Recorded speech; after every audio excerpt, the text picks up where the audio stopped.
Olá pessoal, Pastor Rafael uma vez mais presente com você, sua casa, sua família, aqui em nosso canal do Seminário Teológico Ebenezer e hoje dando continuidade a uma classe antiga que eu fiz com vocês um tempo atrás aí no nosso canal com o tema Fases Ministeriais. Foi uma classe muito poderosa, muitos amigos, companheiros, até pastores de igreja me convidou, me chamou para poder ministrar essa classe em outras igrejas e foi assim um conteúdo muito rico porque trabalhou dentro de um propósito, uma edificação, de um crescimento para muitos obreiros. E hoje, não diferente disso, quero dar continuidade a esse assunto, tratando hoje um detalhe um pouco mais crítico sobre o posicionamento de alguns obreiros, que na verdade não são pessoas negativas, mas se deixam influenciar por aqueles que, infelizmente, adotaram um padrão negativo de servir a Deus e estar debaixo da sua liderança. Eu quero ler um texto com vocês, até coloquei aqui no meu celular ficar um pouco mais fácil, que é o texto de 2 Timóteo, capítulo 1, 13 e 14, quando Paulo escreve a Timóteo dizendo assim: tome como modelo, olha que lindo, os ensinamentos verdadeiros que eu lhe dei e que fique firme na fé e no amor que temos por estarmos unidos em Jesus Cristo. Então, olha que lindo o que Paulo diz a esse obreiro. Vocês conhecem a Timóteo, a epístola, quem ele foi, etc., mas a gente não consegue perceber, às vezes, quem estava por trás do preparo ministerial desses obreiros. Muitas pessoas vêm até mim, pela graça do Senhor Jesus, e falam: pastor, que boa palavra, que de alguma forma Deus te usa, só que na verdade eu não posso assumir essa glória como se eu fosse o proprietário dela. Primeiro, que a glória pertence a Deus. Segundo, que eu fui preparado por pessoas. Então, se você está aqui hoje dando valor para o que eu falo, maior do que eu é aqueles que me prepararam. Você quer entender isso? Então, nós não podemos esquecer desses detalhes, as pessoas que estavam por trás, preparando, conduzindo, direcionando a nossa vida. Mas aqui, Paulo, ele faz um alerta a Timóteo. Ele alerta, ele fala o quê? Tome como modelo. Quer dizer que o seu ministério, existe um padrão, existe um modelo que Deus escolheu para você. E quando você quer fugir desse modelo que Deus escolheu e adotar os modelos que os seus olhos estão observando, que você se interessou, você vai ter grandes problemas, porque o seu ministério tem até mesmo um campo de atuação. João era a voz do que clamava no deserto. Saindo ele do deserto, foi clamar na cidade e entrou para o templo e ele perdeu a sua vida. Como quem diz, perdeu sua cabeça. Porque Deus guarda João enquanto ele estava no campo de atuação do seu ministério. Então você precisa entender que a sua chamada tem um modelo. E você não pode alterar isso. O campo é grande aqui. Quando o Senhor entregou o projeto nas mãos de Moisés, o Senhor falou: chamai Bezalel e Aholiabe. Eles vão construir, mas na sua mão está o projeto. Na sua mão está o modelo. Hebreus 8,5 diz que Moisés, estando para acabar, olha como Deus não fala com você no seu processo. Ele vai deixando você construir sua arca, sua bacia, suas colunas, suas cortinas. Estando Moisés, Hebreus 8,5, para acabar o tabernáculo, Deus lhe disse: olha, faça tudo conforme o modelo que eu te entreguei no monte. Aí é a hora do desespero. Por que razão? Porque o Senhor não falou antes: eu coloquei o modelo na sua mão. Você pesquisou o modelo? Você analisou o modelo? Amados, para e pensa. Deus mandou fazer a arca com 3,5 côvados de altura. Imagina se a arca tivesse 6 côvados de altura. É o tamanho do homem, não importa. Mas não representa mais o tempo do ministério de Cristo. Então quer dizer que o seu ministério, e existem medidas, padrões que você precisa estar enquadrado dentro deles. E se você sair desses padrões, vai alterar todo o curso da sua história.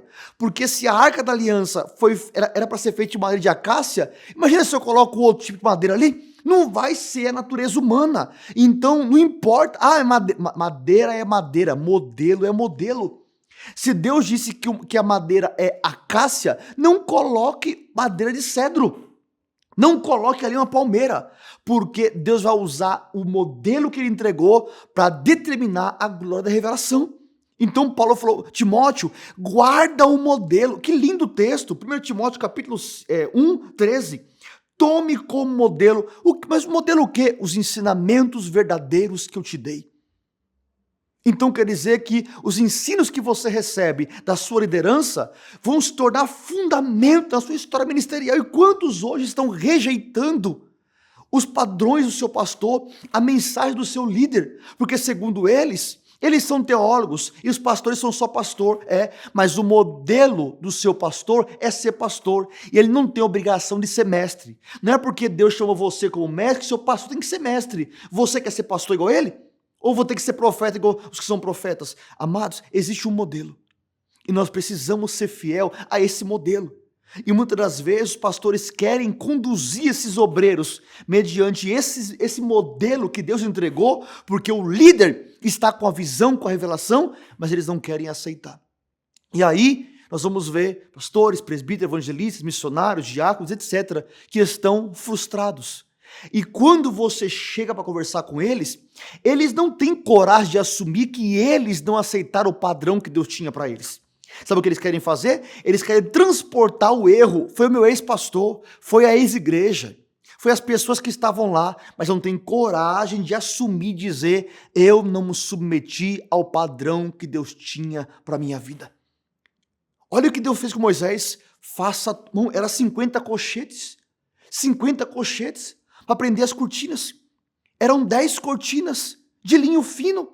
Imagina se Moisés perdesse ou não fizesse a conta correta e só fizesse 40 colchetes. Quando eles fossem fechar o tabernáculo, não bateria a conta, ia ficar buracos na cortina e a unidade não seria absoluta. Então Deus tem um modelo para o seu ministério. Se Deus o chamou para ser profeta, não se meta na área do evangelista. Se Deus te chamou para ser pastor, por que você quer ser apóstolo?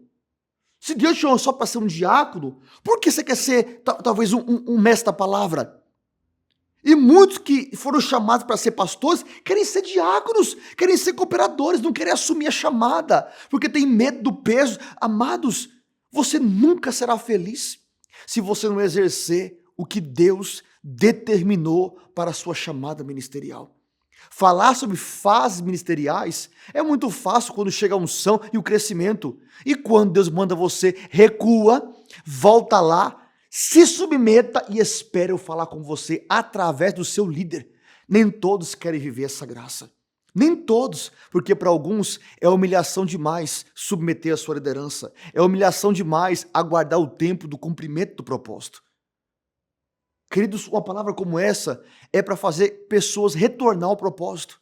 Porque você pode estar tão triste no ministério. Sabe por que razão? Porque você está vivendo um modelo que Deus não tem para o seu ministério. E não adianta você querer usar o som de apóstolo para ser pastor. Não adianta você querer usar um som de profeta para ser evangelista. Eu sou mestre da palavra. Quando eu vou pregar ou dar seminário, já falo ao pessoal, me dê volume. Fique em paz, eu não vou gritar, porque eu não sou evangelista. E se eu não tenho volume, eu fico sem voz, eu não tenho nem voz para ser evangelista. Eu não tenho nem voz para ser evangelista. Porque Deus me chamou para ser o quê? Pastor e mestre da palavra. Então, você que está aí hoje, me ouça. E aprenda sobre as fases ministeriais. Paulo falou o quê? Timóteo, guarda o modelo. Não altera, não mexe. Siga no propósito, fiel, imbatível, sem desistir, perseverando, passando por cima das calúnias, das críticas, passa por cima, porque você vai chegar desde que você viva o modelo do ministério pelo qual Deus determinou a sua história. Eu me emociono assim de falar, porque, meus amados, nós que pastoreamos a igreja, vemos quantas pessoas que são dotados de capacidades tremendas, pessoas com vocação, com unção, com graça, mas querem um modelo paralelo ao que Deus escolheu para elas. E essas pessoas vão se frustrando no ministério A, no ministério B, ministério C, e chega um momento que o mundo inteiro é culpado, até os anjos, até Deus para eles é culpado, e eles nunca conseguem olhar para si mesmo e entender que eles estão clamando na cidade, enquanto João foi chamado para o deserto. Não importa o campo do seu ministério, o que importa é se você está nele atuando no modelo pelo qual Deus entregou para você. Com isso hoje, pessoal, eu finalizo essa breve palavra com vocês que estão aqui hoje. Uma palavra quase que pastoral, aproveitando que eu estou aqui nesse ambiente tão lindo, a igreja que nós pastoreamos, E eu quero falar isso com você. Viva só o que Deus tem para você. E quando você entender, você vai saber que não é só o que Deus tem, é tudo o que Deus tem. Porque se você está nos projetos dele, você vai ter felicidade, alegria, conquistas em todas as áreas da sua vida. Com isso, eu vou ficando por aqui em mais um vídeo. E se você tem gostado de conteúdos como esse, convido você a se inscrever aqui embaixo. É só clicar em nosso canal, ative também os sininhos para que quando eu postar mais conteúdos como esse, você possa ser rapidamente notificado, sentar, aprender e ser instruído com a palavra de Deus. Fique na paz. Até o próximo vídeo. Em nome de Jesus. Grande abraço. Deus abençoe.